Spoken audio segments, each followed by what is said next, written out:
हे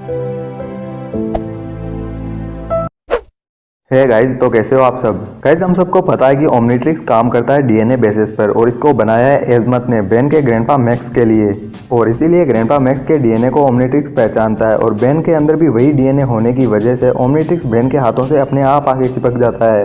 लेकिन ये ओमनीट्रिक्स कितनी दूर से डीएनए को पहचान लेता है, क्योंकि क्लासिक टाइम में जब ओमनीट्रिक्स स्पेस से गिर रहा था तब उसकी स्पीड उतनी ही थी जितनी की एक स्पेस से गिरते मीटियोर की होती है, जो कि बहुत ज्यादा है। इतनी की सिर्फ हवा के फ्रिक्शन से उसके चारों तरफ आग लग गई थी। लेकिन क्या इतनी ऊंचाई और इतनी स्पीड के बावजूद ओमनीट्रिक्स ने बेन के डीएनए को आइडेंटिफाई कर लिया था, क्योंकि इस सीन के अंदर जब ओमनीट्रिक्स अर्थ पे गिरने वाला होता है तो वो सडनली बेन की तरफ टर्न होता है और उसके जस्ट सामने आके गिरता है। तो क्या ओमनीट्रिक्स के पास में डीएनए को पहचानने की इतनी ज्यादा एबिलिटी है? क्योंकि जब ओमनीट्रिक्स गिर रहा था तब वो इतनी ज्यादा ऊंचाई और इतनी स्पीड में था कि बेन उसे एक शूटिंग स्टार समझ बैठा था। अगर ऐसा है तो ओमनीट्रिक्स की वह पावर उस वक्त कहाँ गई थी जब ग्वेन के हाथों से ओमनीट्रिक्स निकल के ग्रैंडपा मैक्स के हाथों में चली जाती है? क्योंकि उस वक्त ग्वेन और ग्रैंडपा मैक्स के बीच में बेन खड़ा था, जिसने ओमनीट्रिक्स की तरफ अपना हाथ भी बढ़ाया था। बोले तो ग्रैंडपा मैक्स की बजाय बेन ज्यादा करीब था ओमनीट्रिक्स के, लेकिन फिर भी ओमनीट्रिक्स बेन के हाथों में ना आके ग्रैंडपा मैक्स के हाथों में चली गई। ये भेदभाव क्यों?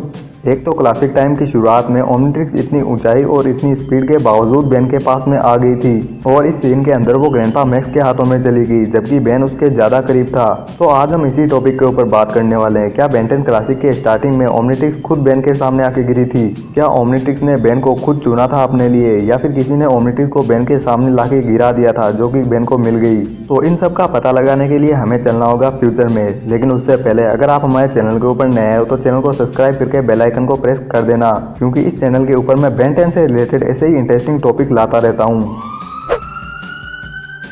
तो इन सब की शुरुआत हुई थी नो वॉच बेन से, जब उसके पास में उसका ओमनीट्रिक्स नहीं रहता और अल्टरनेट टाइमलाइन बनना शुरू हो जाती है। ओमनीवर्स में बेन के पास में ओमनीट्रिक्स नहीं रहता, इसका मतलब बेन को क्लासिक टाइम में भी कभी ओमनीट्रिक्स मिला ही नहीं, जिससे अलग अलग टाइमलाइन बन जाती है और सभी उन टाइमलाइन के अंदर अलग अलग लोगों को ये ओमनीट्रिक्स मिलता है। क्योंकि ओरिजिनल टाइमलाइन के अंदर बेन को ओमनीट्रिक्स मिलना था, जो कि उसको नहीं मिला। और इन सभी टाइमलाइन को सही करने का एक ही तरीका है कि क्लासिक टाइम के बेन को ओमनीट्रिक्स मिले। तो इन सब को सही करने के लिए प्रोफेसर पैराडॉक्स 16 ईयर बेन को लेकर पास्ट में जाते हैं, जहां पहली बार बेन को ओमनीट्रिक्स मिलना था। बेन और पैराडॉक्स सबसे पहले जाते हैं विल्केक्स की शिप के अंदर, जो कि एजमत की शिप का पीछा कर रही है।